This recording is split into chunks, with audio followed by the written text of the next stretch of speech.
Assalamualaikum warahmatullahi wabarakatuh. Perkenalkan, nama saya Anita Sulistawati dari S1 Manajemen Fakultas Ekonomi dan Bisnis Universitas Merdeka Malang. Nah, di sini saya akan sedikit mereview materi yang telah dijelaskan oleh dosen saya, yaitu tentang supply chain, SCM, dan distribution network design. Video ini dibuat untuk melengkapi tugas saya yang ada di semester 5 ini.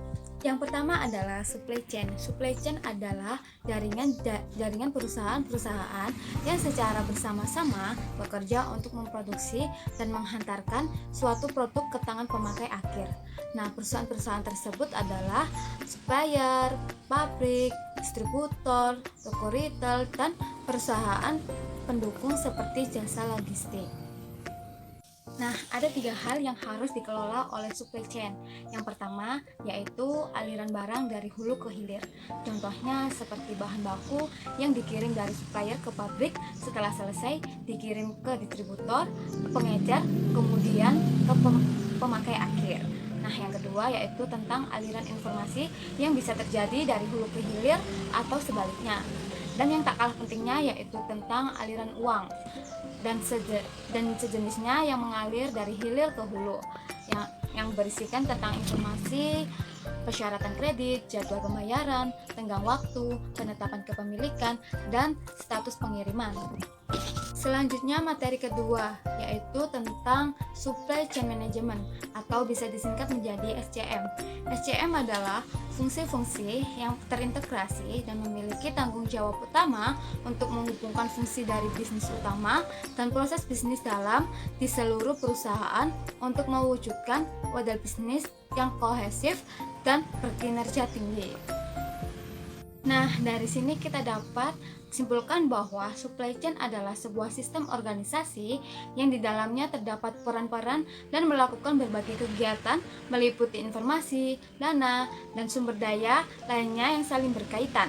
Sedangkan SCM atau supply chain management adalah pengelolaan sebuah aktivitas rantai pasok untuk memaksimalkan customer value dan mencapai keunggulan kompetitif yang berkelanjutan.